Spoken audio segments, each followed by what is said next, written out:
하겠습니다. 말씀 마태복음 28장 19절에서 20절 말씀입니다.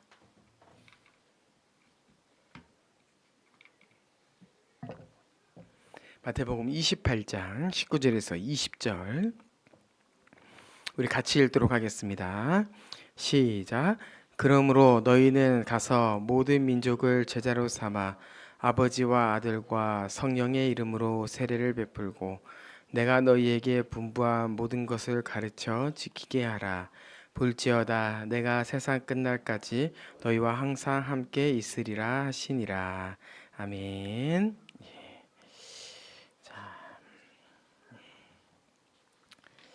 저번 시간에 이어서 우리가 이제 성례 이 세례에 대해서 살펴보도록 하겠습니다.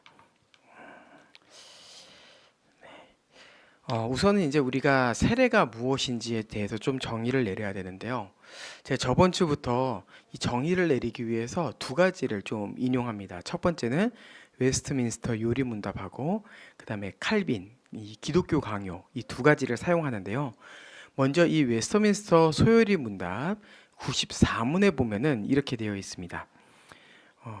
세례는 물을 가지고 성부와 성자와 성령의 이름으로 씻는 성례인데 우리가 그리스도의 접붙임을 받음과 은혜 언약의 모든 혜택에 참여함과 주님의 것이 되기로 서약함을 표시하고 확증하는 것입니다. 이렇게 나와 있어요. 우리가 이제 저번 주에 배웠듯이 이 성례라고 하는 것은 주님께서 직접 제정하신 것이며 또한 표이고 인이다. 이게 굉장히 중요하다라는 이야기를 했는데요. 오늘도 역시 표시하고 확증한다라고 나오죠. 그러면서 이제 세 가지를 이야기하는 거예요.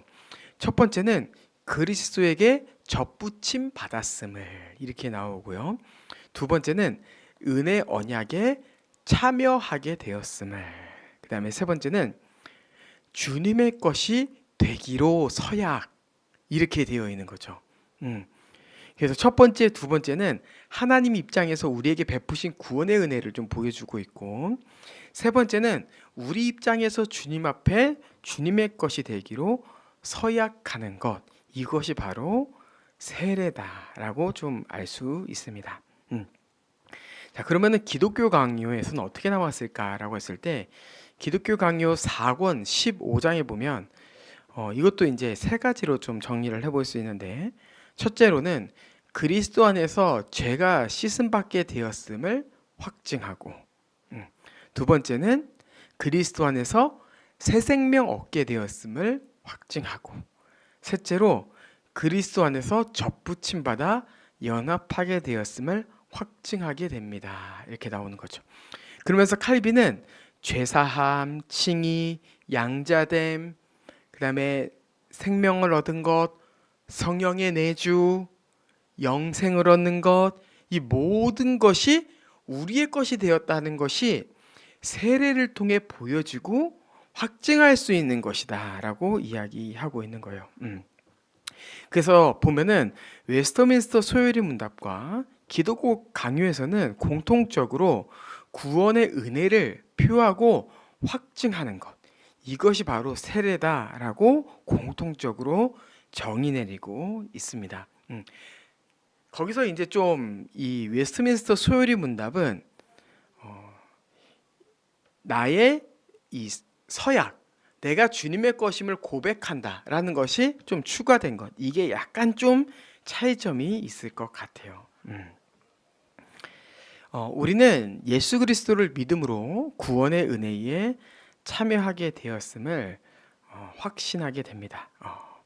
세례로 인해 우리의 믿음은 더욱더 확고해질 거예요. 자, 그러면은 이제 이러한 정의를 내렸다면은 여기서 확고해지는 우리라고 했을 때 이 우리는 누구인가라는 것을 얘기해 봐야 되는데요. 우리가 세례식 하면은 보통 모든 그 집중이 세례자에게 맞춰져 있습니다. 맞죠? 세례자를 축하해 줘야 되고 세례자를 위해서 교회가 함께 그것을 기쁨을 이렇게 기쁘다는 것을 이렇게 비춰주고 있죠. 근데 여기서 우리라고 했을 때 이 은혜를 받는 자는 세례자뿐만 아니라 이 자리에 참석한 모든 성도들도 축하하는 자를 넘어서 그 세례의 은혜에 동참하고 있다는 것을 여러분 기억해야 돼요. 그러니까 세례자가 세례를 받음으로 표해지는 거지만 실제로 여기 앉아 있는 자도 그 세례의 은혜를 함께 누리게 되는 겁니다. 자,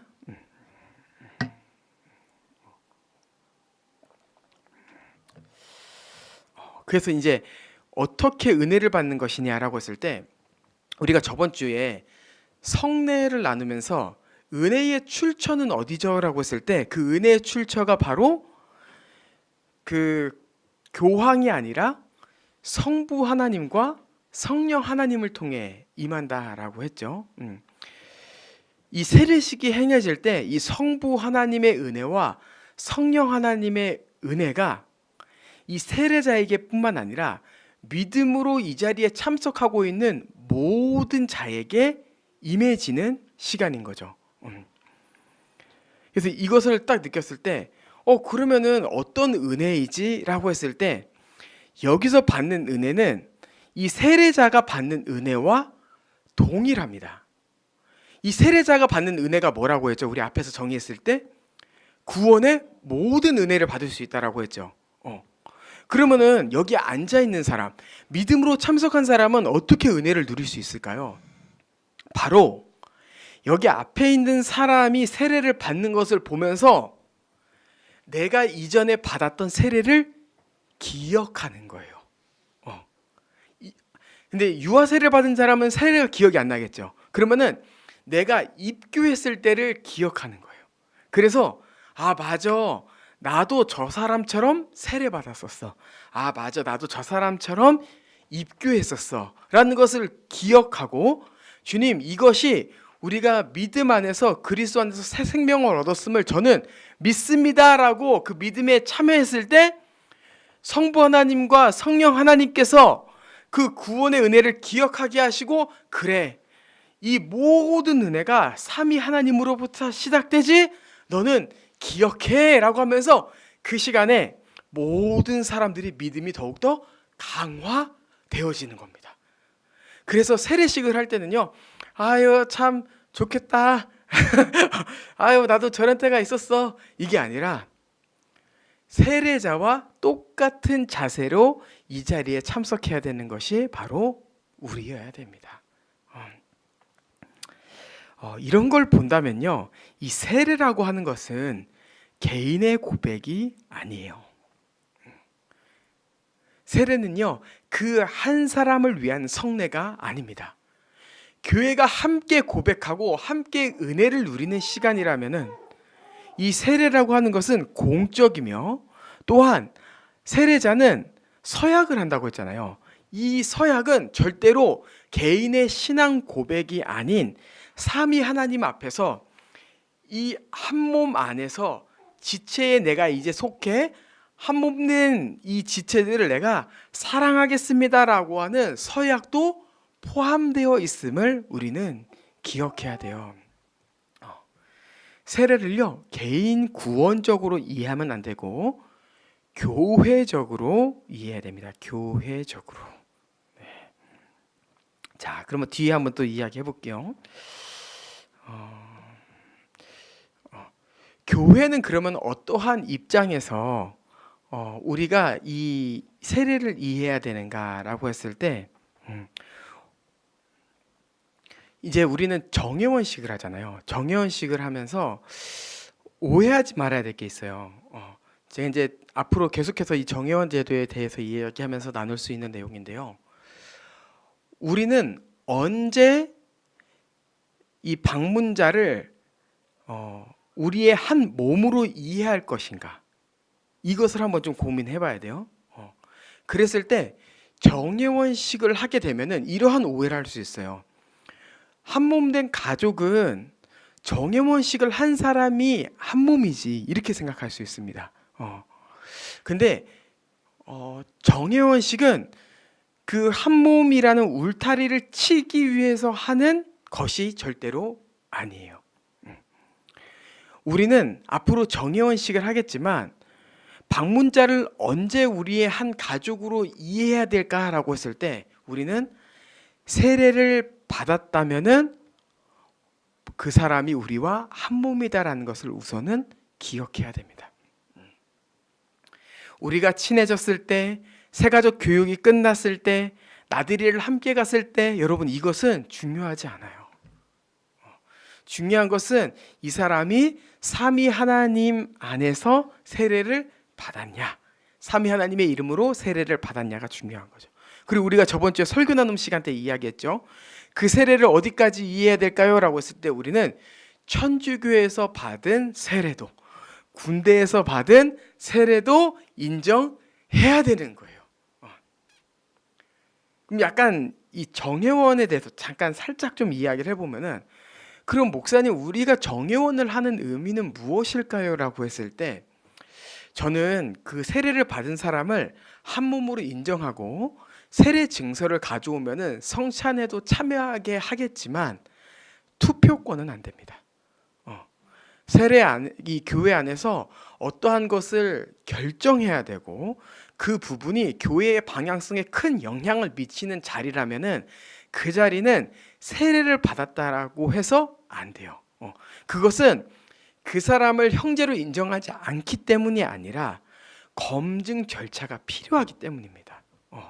그래서 우리는 기존 교회의 세례의 권위를 인정하되 우리 교회가 진지하게 세워져가는 그런 방향성에 있어서는 우리 교회만의 정관을 그렇게 세울 거고, 우리가 정혜원을 하는 의미는 교회를 지키기 위함에서 이렇게 한다는 것을 여러분이 좀 이해해 주시면 좋을 것 같아요. 이것은 좀 교회마다 다릅니다. 정관을 어떻게 하냐에 따라 달라요. 근데 저는 이 세례와 성찬에 대해서는 좀 더 유연하게 가는 게 맞겠다. 기존 교회에서 받은 세례의 권위를 무시하면 안 되겠다, 이런 생각이 들었고요. 그런데 투표권을 줄 수 있는가? 집사의 투표권, 어떤 목회자의 투표권에 대해서 행사할 수 있는 권리를 줘야 되는가라고 했을 때 저는 교회를 지키려면 그거는 안 되겠다라는 우선 결론을 내렸습니다. 자, 이제 다시 한번 좀 가보도록 하겠습니다. 자, 그러면 이제 우리는 세례의 은혜를 언제 경험할 수 있는가라고 했을 때 제가 방금도 좀 이야기했어요. 3단계로 제가 좀 이야기를 하려고 하는 건데요. 세례의 은혜는 언제 누릴 수 있는가? 첫 번째, 세례를 받을 때 누릴 수 있어요. 자, 그리고 두 번째, 언제 누릴 수 있는가? 제가 방금 전에 얘기했듯이 그 세례에 함께 참여하는 자, 믿음으로 함께 참여할 때 세례의 은혜를 누릴 수 있습니다. 근데 여기서 오늘 우리가 좀 나누고 싶은 게 있어요. 뭐냐? 이 세례의 은혜라고 하는 것은요, 모든 일상 가운데 경험할 수 있다는 것을 여러분 기억해야 돼요. 이게 참 신기하죠. 여러분, 저는요, 전에 세례라고 하는 것은 은혜가 이 단회성이라고 생각했어요. 일회성이라고 생각했어요. 그냥 세례 받을 때 은혜를 경험하지. 근데 세례를 공부하고 나니까 세례식에 함께 참여한 자도 은혜를 경험한대요. 이게 너무 놀라웠고, 근데 여기서 끝나는 게 아니라 모든 일상에서 세례의 은혜를 경험할 수 있대요. 이것을 뭐라고 하냐면은 전통적인 번역에서는 세례의 향상이라고 하고요. 그 다음에 현대어 번역에서는 세례의 개선이라고 합니다. 세례의 향상, 현대어 번역에서는 세례의 개선이라고 해요. 이 향상이라고 했을 때 우리가 좀 오해할 수 있는 게 뭐냐면은 우리가 이 향상을 보통 어떠한 성장주의에서 많이 듣게 되잖아요. 그래서 뭔가 계속 자라야 될 것 같아, 뭔가 계속 상승해야 될 것 같은 이런 이미지가 있는데, 그러한 것을 의미하는 게 아니라 실제로 이 단어를 파보면은 세례의 유익과 능력을 일상 속에서 온전히 활용하고 누린다, 이게 향상이에요, 여러분. 온전히 활용하고 누림. 이게 향상의 의미이고요. 개선의 의미는 무엇이냐? 개선은 똑같아요. 잘 활용하다, 유익하게 사용하다, 효과를 누리다 라고 하는 의미를 가지고 있습니다. 그러면 어떻게 향상과 개선이 일어나죠? 바로 가시적으로 보였잖아요. 그 가시적으로 봤었던 그 세례를 우리는 계속해서 기억하는 거예요. 아, 맞아. 내가 그때 성령으로 세례를 받았음을 물 세례로 가시적으로 보았어. 내가 그때의 그 성례를 참여했어 라고 기억할 때 성부 하나님과 성령 하나님께서 우리에게 은혜를 주신다고 합니다. 특별히 우리가 시험이 찾아올 때, 우리에게 낙심이 찾아올 때, 일상의 죄와 싸울 때, 그때 우리는 세례를 기억하는 거예요. 주님, 내가 여기서 쓰러질 사람이 아닙니다. 내가 그때 세례를 받으며 주님의 것이라고 서약했습니다. 내가 그때 물 세례를 받으면서요, 주님, 내가 주님과 접붙임 받았음을 기억하는 자였어요. 나에게 은혜를 베풀어 주세요. 그 믿음이 성부 하나님과 성령 하나님의 은혜가 쏟아지는 출발점이 되는 거예요, 여러분. 이 향상, 이 개선이 우리의 삶 가운데 있어야 되는 겁니다. 그리스도 안에서 죽었음을, 그리스도 안에서 새 생명을 얻었음을, 그리스도 안에서 연합하여 모든 구원의 은혜가 내 안에 있음을 기억하고 일어서는 거예요. 계속해서. 여러분이 그 세례를 받았을 때, 여러분이 그 입교를 받았을 때 어떠한 상태였는지는 여러분 이제 중요하지 않습니다. 그때 여러분, 우리는 실제로 믿음이 없었음에도 불구하고 그냥 단순한 이렇게 앵무새처럼 고백함으로 인하여서 세례를 받거나 입교했을 수도 있어요. 근데 그게 중요한 게 아니라 여러분이 지금 그리스도 안에 있다는 게 중요한 거예요. 여러분이 지금 믿고 있으면요, 성부 하나님과 성령 하나님께서 일상 가운데 향상의 은혜를, 개선의 은혜를 반드시 주십니다. 그래서 그러한 부분에서 세례를 다시 받을 필요는 없는 거죠. 웨스트민스터 167문에 보면요, 세례는 세례식을 반복하는 것이 아니라 한 번 받은 세례를 평생 기억하며 그 은혜를 되새기고 믿음을 더욱 굳게 하는 성례입니다. 이렇게 정리하고 있어요. 그러면 왜 굳이 단 한 번만 받아야 되는가라고 했을 때, 그것은 그때 우리가 믿음이 있었어라고 최면을 거는 게 아니라 예수 그리스도의 속죄의 사역 그 자체가 단회적이기 때문이에요. 예수 그리스도의 그 십자가 사역이 단 한 번의 일로 인하여서 모든 것이 해결됐음을 보여주기 위해서 우리의 세례는 한 번이면 충분한 것입니다, 여러분. 그래서 우리의 상태로 이것을 볼 게 아니라 예수 그리스도의 사역의 입장에서 이것을 이해해야 돼요. 그래서 이렇게 이해해야 되는 거죠. 세례는 단회적이지만 은혜는 지속적이다. 그래서 여러 번 받는 것이 아닌 항상 기억함으로 개선하고 향상해야 된다. 이것이 우리가 가져야 될 자세입니다. 그래서 나중에 이제 찾아오셔서 목사님 그래도 한 번 더 받고 싶어요 라고 해도 여러분, 저는 여러분이 입교를 했다는 걸 알기 때문에 안 줄 겁니다. 자, 자, 이제 뒤에도 좀 가보도록 하죠. 유아 세례에 대해서 좀 이제 나눠보도록 할게요. 유아 세례. 유아 세례는 교단마다 좀 차이가 있습니다.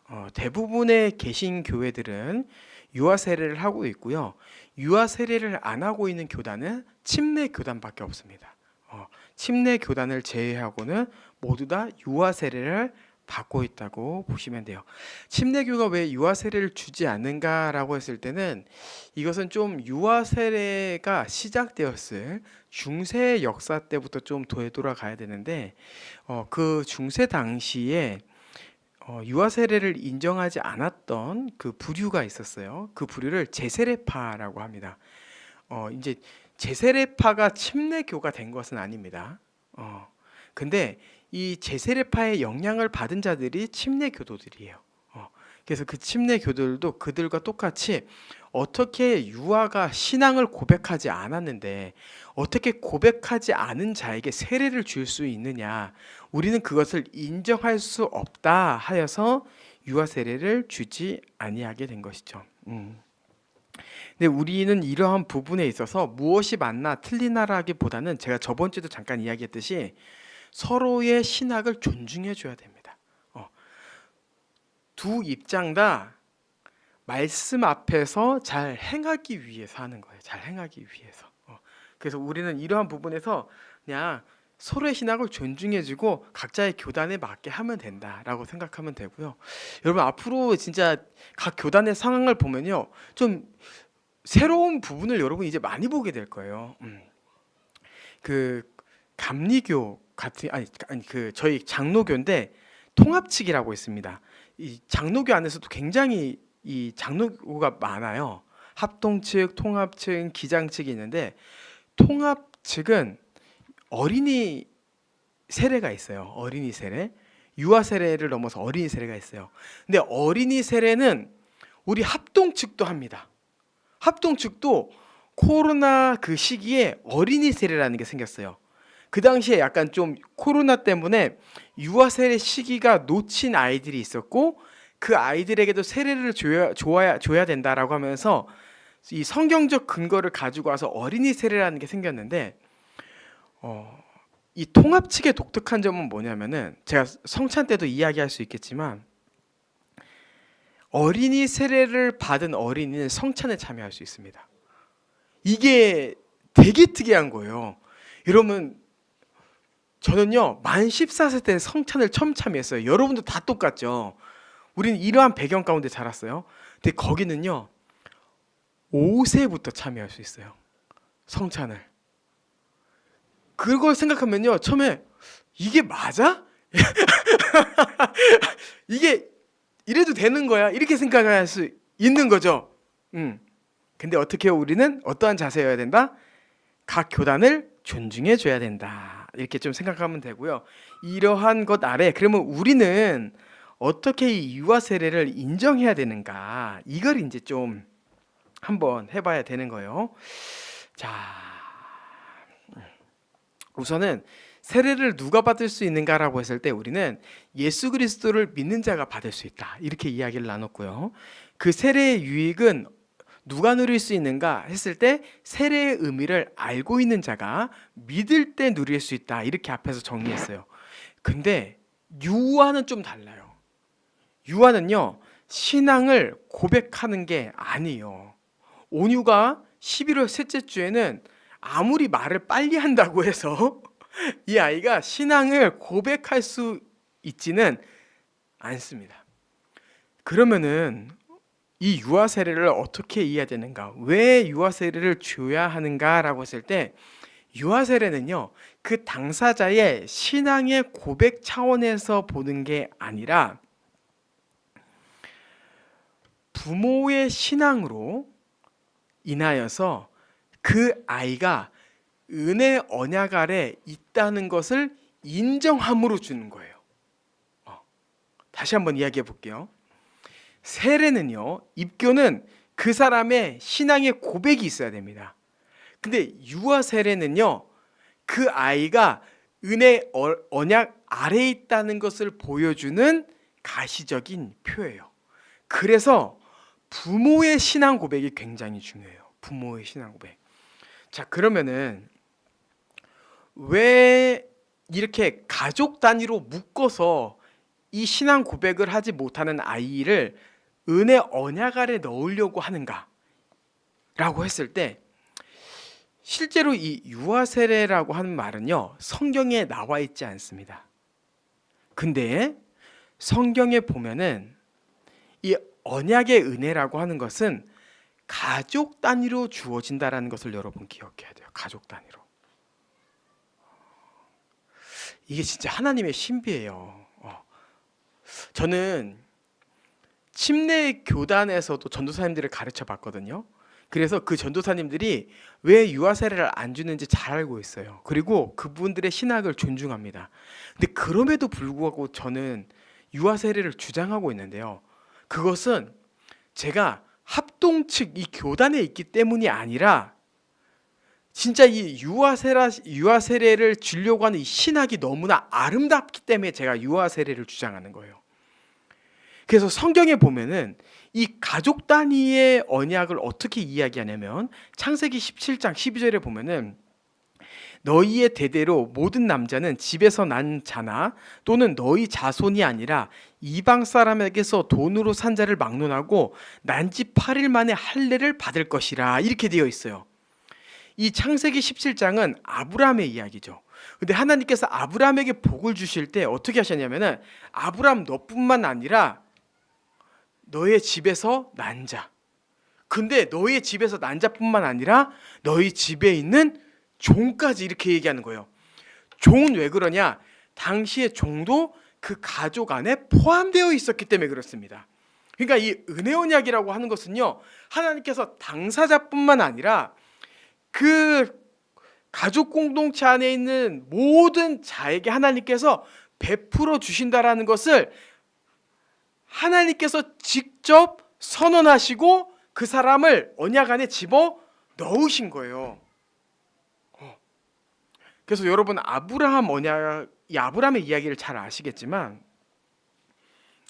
이 아브라함의 조카 롯이 나중에 이 소알 땅으로 가지 않습니까? 롯이 복을 받지 못한 것은요, 조카이기 때문이 아닙니다. 그는요, 은혜를 누릴 수 있었어요. 아브라함 가족 안에 속한 자로서. 근데 왜 은혜를 못 누렸냐? 그가 믿음이 없이 그걸 떠났기 때문이에요. 그래서 하나님은 가족 안에서 울타리 안에서 복을 주시길 원하셨다라고 하는 거죠. 그럼 여기서 이제 이런 얘기를 하는 거예요. 아니 목사님 그거는 할례죠. 지금은 신약 시대예요. 할례는 폐해졌어요. 이렇게 얘기할 수 있는 거예요. 근데 이것도 여러분 수단의 차원에서 이해해야 될 게 아니라 언약적 차원에서 이야기해야 돼요. 수단이 바뀌었을 수는 있어요. 근데 여러분 언약은 바뀌지 않았다는 거예요. 자, 그래서 칼빈은 어떻게 정의하냐? 그들에게는 할례가 있었고 우리에게는 세례가 있다. 언약은 동일하며 단지 확정하는 방법만 달라졌다라고 이야기합니다.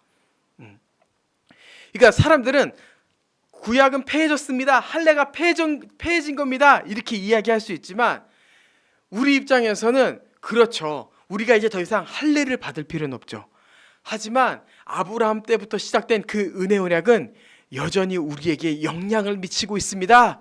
여러분 이렇게 이야기해야 되는 겁니다. 이렇게. 그리고 이것뿐만 아니라 이 할례뿐만 아니라 세례 측면에 있어서도 이 세례의 은혜가 가족 단위로 주어졌다라는 것을 여러분 기억해야 돼요. 사도행전 16장 33절 보면은 그 밤 그 시각 간수가 그들을 데려다가 그 맞은 자리를 씻어주고 자기와 그 온 가족이 다 세례를 받은 후 이렇게 돼 있어요. 그 사도들이 잡혔었죠. 근데 그 간수들이 이제 그 사도들이 이제 풀어졌고 천사들로 풀어졌고 집으로 데려와서 이제 그들을 맞이하는데 어떻게 해요? 온 가족에게 세례를 베풀어요, 여러분. 온 가족에게.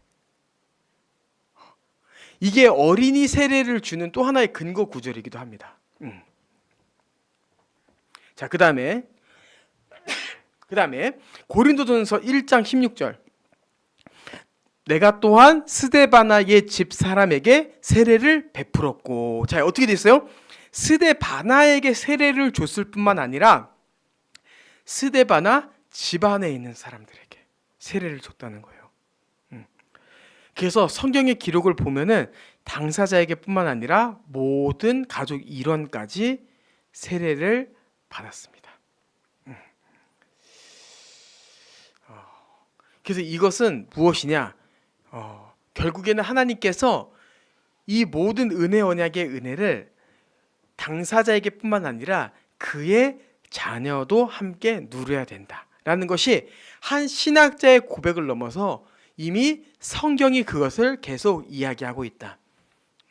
온유가 왜 유아 세례를 받아야 돼요? 부모에게 신앙이 있기 때문에. 온유가 왜 유아 세례를 받아야 돼요? 하나님께서 온유를 은혜 언약 아래 두시기를 원하시기 때문이에요. 이 하나님의 경륜을 이해해야 됩니다. 그래서 우리가 전에 살펴봤던 이 웨스트민스터 신앙고백에서 유형교회에 대해 살펴봤을 때 유형교회의 정의가 어떻게 됐었냐면은 유형교회 역시 복음 아래서는 보편적 혹은 우주적이며 전 세계에서 참된 종교를 고백하는 모든 사람들과 그들의 자녀들로 구성된다 이렇게 되어 있어요. 이거 우리가 저번 주에 읽었던 거예요, 여러분. 여기서 그의 자녀들로라고 했을 때 이 자녀들은요, 신앙을 직접 고백하지 않은 자녀들도 포함입니다. 근데 이 사람들이 왜 유형교회 안에 속한 거예요? 바로 그 앞에 참된 종교를 고백하는 부모가 있기 때문인 거예요. 여러분. 자, 그리고 우리는 믿는 자와 함께 그 안에 속한 가족들이 은혜 언약 아래에 있다라고 우리는 인정해야 되는 거죠. 자, 그러면은 이제 또 중요한 얘기를 해볼게요. 자, 유아 세례의 유익은 무엇인가 한번 이야기를 해보도록 하겠습니다. 유아 세례의 유익. 우리가 저번 주에 이야기했어요. 여러분, 물 세례는 우리에게 구원을 줄 수 있나요? 맞습니다. 맞아요. 역시 잘 배웠어요. 역시. 여러분, 물 세례는요 절대로 구원의 은혜를 주지 못합니다. 자, 그럼 이어서 유아 세례는 구원의 은혜를 줄 수 있을까요? 없습니다. 여러분, 온유가 유아 세례를 받는다고 해서 이 아이가 구원을 받는 게 아니에요.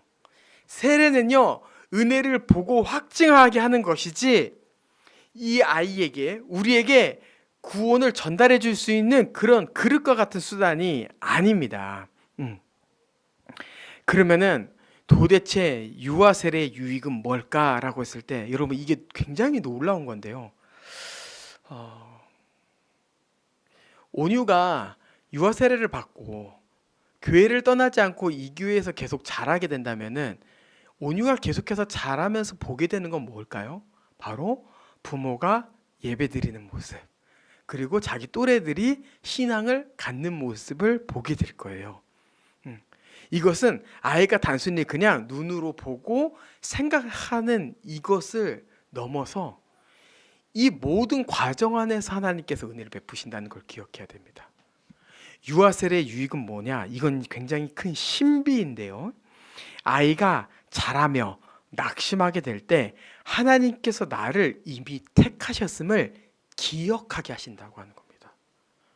그래서 이미 나를 택하셨음을 기억하며 자신이 받은 세례를 신앙으로 발전시키고 확증하는 은혜 아래에 들어오게 된다라고 하는 거예요. 굉장히 놀랍지 않습니까? 이 아이는 아무것도 한 게 없어요. 한 건 뭐예요? 부모가 신앙을 고백한 거죠. 그리고 이 아이는요, 부모로 인해서 세례를 받을 수 있었어요. 이 아이가 한 것은 아무것도 없습니다. 근데 하나님께서 이 아이를 어떻게 하시겠다고요? 우리 봄이, 소울이, 온유를 어떻게 하시겠다고요? 주권적으로 주도해서 끌고 가시겠대요. 야, 너 힘들어? 낙심돼? 기억해. 내가 너를 택했어. 이걸 깨닫게 하시겠대요. 그리고 자신이 세례를 받았음을 기억하고 발전시키고 확증할 수 있도록 계속해서 깨달음을 주신다고 합니다. 얼마나 중요합니까? 그냥 내가 내키면은 유아 세례 한번 줘볼까? 다 애들도 다 받는데. 유아 세례 뭐 귀찮은데 뭐하러 받아? 이러한 수준의 성례가 아닌 거예요. 유형교회 안에 속해 있다면 유아 세례는 반드시 받아야 돼요. 하나님께서 이 아이를 은혜 언약에 집어넣으시겠다고 하는 굉장히 중요한 성례이기 때문에 이것을 통해서 온유를 은혜 언약 아래 집어넣어야 됩니다. 그리고 이 아이가 이제 이 과정을 반복하면서 어떻게 되는 거예요? 만 14세 이상이 되었을 때 자신의 입으로 신앙을 고백하는 입교 과정을 거치게 되는 거예요. 그러면 이제 이런 생각이 들 수 있어요. 그러면은 하나님께서 계속 깨닫게 해주시는 것은 만 14세까지 효력이 있는 건가? 이런 생각을 할 수 있죠. 왜냐하면 만 14세가 되면 그때 자기 입으로 신앙을 고백할 수 있으니까. 근데 이 은혜는요, 하나님께서 이 아이가 신앙을 고백할 때까지 주신다고 합니다. 청년이 돼도 장년이 돼도 유아 세례를 받았으면은 계속해서 기억나게끔 하신대요. 너 기억해. 내가 너를 택했어. 내가 너에게 은혜를 줬어. 이걸 기억하게 하신대요.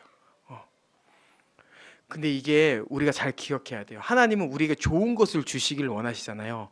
근데 이 아이가 그럼에도 불구하고 끝내 믿음을 고백하지 못하잖아요. 그러면은 이 유아 세례는요, 심판의 증거가 돼요. 내가 그렇게 기억하게끔 도와줬는데, 내가 그렇게 너를 택했다고 알려줬는데 끝내 신앙을 고백 못했냐? 그거는 네가 적극적으로 부인한 거야. 심판받아야 돼. 이런 심판의 증거가 된다고 합니다. 그렇게 되어서는 안 되겠죠. 그렇게 되어서는 안 돼요, 여러분. 그래서 우리는요, 유아 세례를 주고 이 아이가 이 교회 안에서 잘 신앙을 전수받고 본인의 입으로 신앙을 고백할 수 있도록 도와야 돼요. 그리고 우리 봄이, 소리, 온유가 진짜 나중에 만 14세 이상이 되었을 때 입교를 잘 거쳤으면 좋겠어요. 입교를 잘 거쳤으면 좋겠어요. 그리고 이러한 이 유아 세례는요, 제가 은혜가 넘친다고 했잖아요. 무엇을 보여주냐면은 이 구원의 은혜라고 하는 것은 부모에게 달린 것도 아니고 아이에게 달린 것도 아니고 하나님께 달렸음을 보여주기 위해 유아 세례가 있다는 것을 여러분 기억해야 됩니다. 여러분 잘 생각해 보세요. 우리가 신앙을 갖게 된 것 누구 때문일까요? 부모 때문인가요? 아니면 우리 자신인가요? 부모가 도와주지 않았지만 우리가 알아서 신앙이 생겼나요? 아니에요. 여러분 아닙니다. 우리가 믿음이 생긴 것은요, 하나님이 주권적으로 우리를 여기까지 이끌어 오셨기 때문이에요. 근데 그게 유아 세례 때 보여지는 거예요. 하나님 자기 입으로 신앙 고백 안 했어요. 그렇지, 아직은 신앙 고백을 할 수 없지. 근데 우리의 신앙을 되돌아봐라. 여기서 누가 스스로 구원을 이루게 됐니? 아무도 없어. 나 때문에 너희들이 구원받은 거야. 지금 유아 세례 받는 이 아이도 똑같아. 내가 이 아이를 구원하겠다니까 내가 주도하는 거야. 이것을 보여주는 게 유아 세례다. 유아 세례. 그래서 우리는 그 유아 세례를 통하여서 이 구원의 주권성, 하나님의 주도성을 기억해야 돼요. 주님, 우린 아무것도 할 수 없습니다. 근데 이 아이를 하나님께 맡겨드립니다. 주님께서 이 아이를 책임져 주실 줄 믿습니다. 라고 하고 나아가는 거죠. 자, 우리가 이제 11월 셋째 주, 아직 좀 많이 남은 것 같지만 그렇게 많이 남지 않았습니다, 여러분. 우리가 이 시기를 교회에 대해서 잘 배우고 이 시기 동안 우리가 기대하고 기도하는 마음으로 이 유아 세례를 잘 준비했으면 좋겠고, 이것이 하나의 우리 꽃피는 교회 행사, 종교적 행사가 아니라 하나님께서 우리를 선택하셨음을, 하나님께서 온유를 선택하시고 구원하시기로 작정하셨음을 눈으로 보고 확증하는 귀한 시간이 되길 원해요. 그래서 그 시간을 통해 우리의 신앙을 되돌아보고 또한 교회 안에서 가정 안에서 기쁨과 감사가 넘치는 우리 그 추수감사절이 되기를 원합니다. 네, 우리 시간 함께 찬양으로 고백하도록 하겠습니다.